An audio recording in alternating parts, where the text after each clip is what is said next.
ఈ admission process కూడా delay చేసి అంటే ఈ రీఎంబర్స్మెంట్ అనేది ఏదో ఒక వాయిదా వేయడానికి ఇవాళ నిజంగా అకాడమిక్ ఇయర్ ఎప్పుడైతే మొదలవుతుందో అన్ని అర్హతలు ఉన్న వాళ్ళకి వాళ్ళకి అడ్మిషన్స్ కల్పించిన తర్వాత మళ్ళీ మీరు స్కాలర్షిప్ కోసమని ఫీ రింబర్స్మెంట్ వేయడం దరఖాస్తు పెట్టుకోండి అని చెప్పి ఈ రకంగా విడుదల వారిగా వాయిదా వేయడం వల్ల ఇవాళ డిసెంబర్ అయినప్పటికీ కూడా మళ్ళీ ఇంకా వాళ్ళని అప్లికేషన్ పెట్టుకోమని చెప్పడం అంటే ఇవాళ మనకేదో ఆర్థిక భారం పడుతున్న నెపంతో ఈ రకంగా వాయిదా వేయడం వల్ల ఇవాళ విద్యార్థి లోకం ఇవాళ విశ్వసించలేకపోతున్నారు. బట్ దయచేసి ఇప్పటికైనా మరి ఈరోజు ఏదైతే మన రాష్ట్రానికి ధనిక రాష్ట్రం అంటున్నాం ప్రతి సంవత్సరం ప్రతి నెల కూడా 8,000 కోట్ల రూపాయల ఆదాయం వస్తున్నట్టుగా లెక్కలు చూపిస్తా ఉన్నారు ఆర్థిక మంత్రి గారు.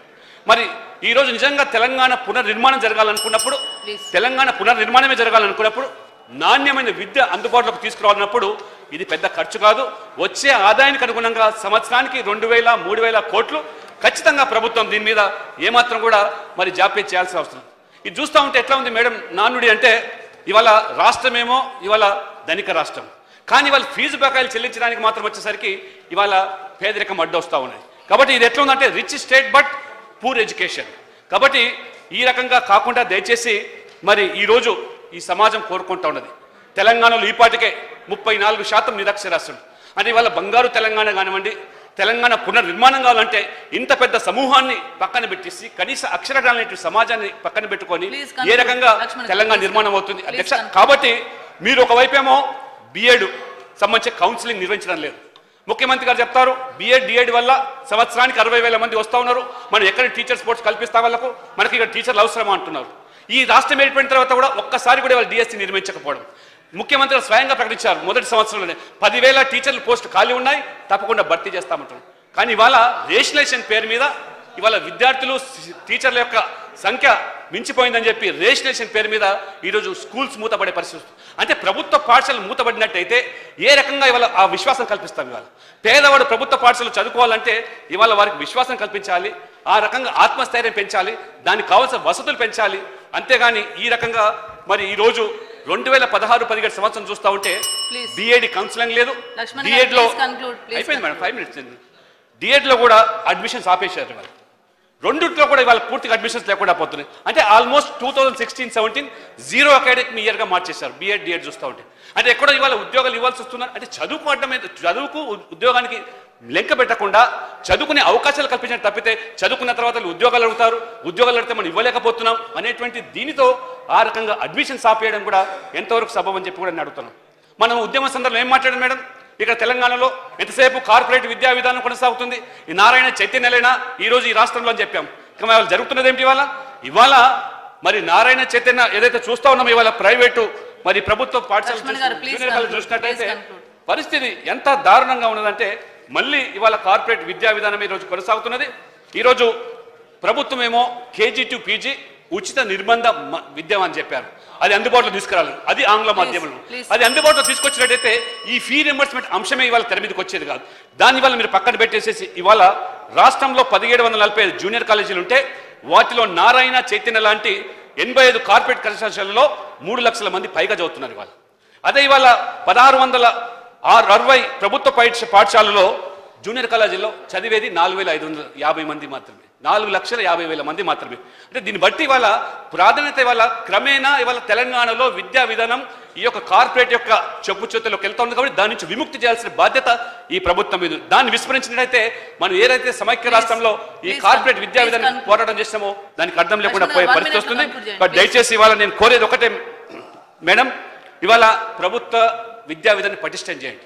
నేను చాలా సందర్భాల్లో కూడా నేను నా కాన్స్టిట్యూన్సీలో కూడా ప్రభుత్వ పాఠశాలకు పోయేటప్పుడు చెప్తా ఉంటాను ఎవరైతే వాళ్ళ న్యూనతాభావంతో ఉన్నారో ప్రభుత్వ పాఠశాలలో చదివినట్టయితే విద్య రాదని మనకు పై చదువులకు వెళ్ళలేమని ప్రయోజకులు కావలేమని చెప్పి ఏదైతే భావన ఉందో దాని నుంచి విముక్తి కావాల్సిన అవసరం ఉందని చెప్పి. ఎందుకంటే ఇవాళ నేను చెప్తా ఉంటాను చాలా సందర్భాల్లో కూడా ఇవాళ Abdul Kalam started his carrier as a news paper boy and cycle.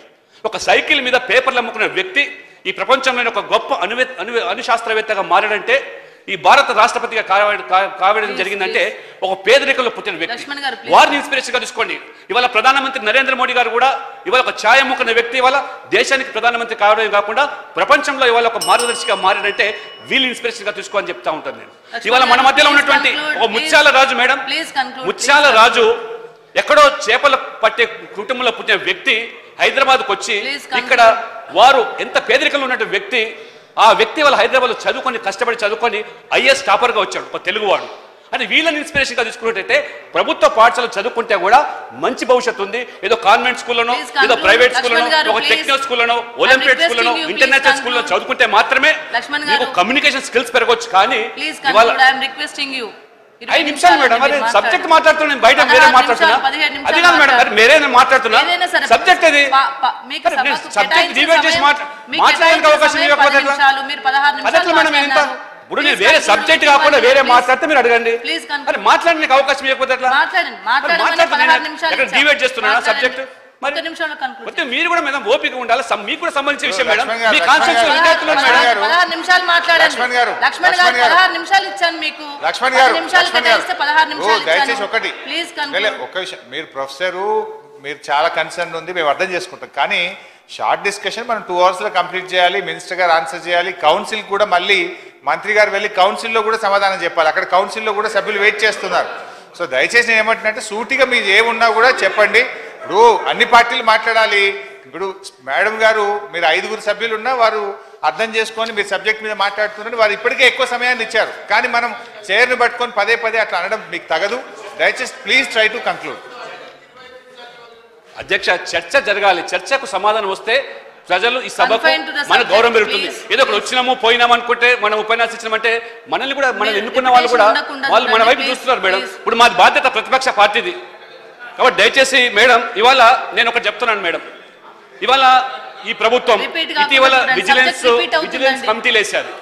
Vigilance కమిటీలు వేసి సాధించింది ఏమని అడుగుతున్నాను. ఇవాళ పోలీసులను పెట్టి విజిలెన్స్ కమిటీలు వేసి ఇవాళ చాలా స్పష్టంగా ప్రభుత్వం చెప్తా ఉన్నది, ఇవాళ ఫ్యాకల్టీ లేదు, లేదా ఇన్ఫ్రాస్ట్రక్చర్ లేదు, లేదా కోళ్ళ ఫారాలు, వాటి మీద ఉంటే చర్య తీసుకోండి. మేమేమి ఇవాళ అటువంటి వాటి మీద ఉపేక్షించమని కోరడం లేదు.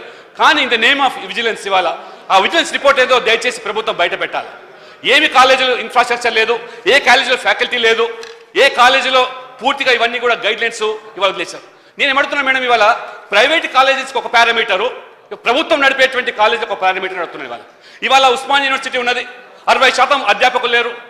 దాన్ని ఎందుకు ఇవాళ మరి ప్రభుత్వాన్ని బాధ్యత చేయము? ఇవాళ జగదీష్ రెడ్డి గారు ఒక మంత్రి, వారి బాధ్యత కాదా?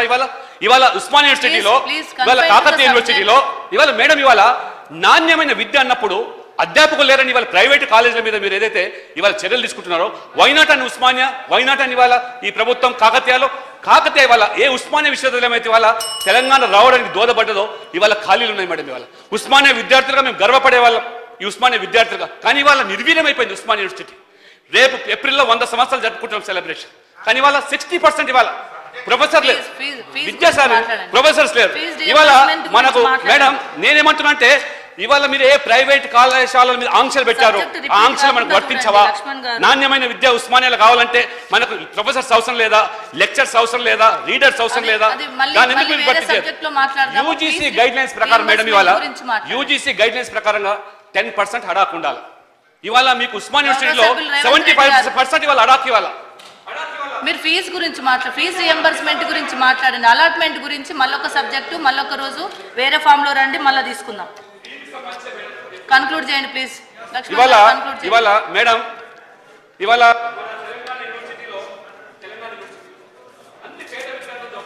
ప్రాంతాల నుంచి వచ్చే విద్యార్థులు 200 పోస్టులు ఉంటే 12 పోస్టులు మాత్రమే ఇవ్వాలి. ఎట్లా అండి ఆ పేద విద్యార్థుల కోసం ఇవాళ ఎట్లా విద్య రావాలి? ఇవాళ ఎట్లా ఉన్నత విద్య చదువుకోవాలి? ఎట్లా ప్రయోజకులు కావాలి? నిజంగా ఒక విద్యార్థి కనుక ఇవాళ గ్రాడ్యుయేట్ అయిన ఉంటే ఇవాళ పీజీ కోసమో లేకపోతే ఇవాళ ఎంఎస్ కోసమో అమెరికా పోతే గర్వపడితే ఉన్నాం. కానీ ఇవాళ మనం చూసాం ఫస్ట్ జనరేషన్ మాత్రమే అమెరికాలో ఆంధ్ర ప్రాంతానికి సంబంధించిన విద్యార్థులు ఉన్నారు. ఇప్పుడు సెకండ్ జనరేషన్, థర్డ్ జనరేషన్ విద్యార్థులు బయట వెళ్ళి చదివేదానికి అవకాశాలు వస్తూ ఉంటే ఇవాళ మీరు ఫీజులు చెల్లించకపోవడం వల్ల వాళ్ళ చదువులు మానించే పరిస్థితి, టీసీలు లేవు, ఆ రకంగా సర్టిఫికెట్ లేవు, ఈ విధమైన పరిస్థితి.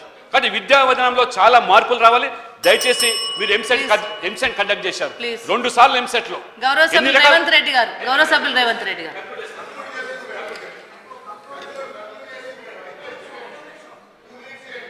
Only 1 minute. లక్ష్మణ్ గారు ఓన్లీ 1 minute. మేడం ఇప్పుడు విద్య పట్ల ఎందుకు ఇంత నిర్లక్ష్యం ప్రభుత్వం? ఎంసెట్ సక్రమంగా నిర్వహించలేకపోరు. మంగళసూత్రం లేదని చెప్పి ఒక మహిళను ఎంసెట్ రాయని కూడా చేసినంటే ఇది ఎక్కడ పద్ధతి అండి ఇది? కాబట్టి దయచేసి నేను చెప్తున్నాను ఏంటంటే వెంటనే కనుక ఈ ప్రభుత్వం మరి ముఖ్యంగా ఈ బకాయిలు ముఖ్యమంత్రి ఇచ్చిన హామీ మేరకు ఏప్రిల్ నుంచి ఏదైతే జీరో డౌన్ చేస్తున్నారో కనీసం ఈ సభలో చాలా స్పష్టంగా ఆ విద్యార్థుల ఎంతో ఆశతో చూస్తూ ఉన్నారు. ఇవాళ పూర్తయిన విద్యార్థులు సర్టిఫికెట్స్ రాక, పూర్తి కావాల్సిన వాళ్ళు ఇవాళ చదువుకోలేక, ఫీజులు కట్టమంటే ఉన్న ఊళ్ళలో ఎకర అమ్ముకొని ఇవాళ వచ్చి చదువుతా ఉన్నారు. ఆ తల్లిదండ్రులు కూడా ఇవాళ భారంగా మారుతున్నారు. కాబట్టి దయచేసి ప్రభుత్వం దీన్ని సీరియస్ తీసుకోవాలి. మంత్రి గారు చాలా స్పష్టంగా ముఖ్యమంత్రి హామీ మేరకు ఆ జీరో డౌన్ చేస్తాననే విషయాన్ని స్పష్టంగా చెప్పాల్సిందిగా నేను మీ ద్వారా ఈ ప్రభుత్వాన్ని కోరుతున్నాను.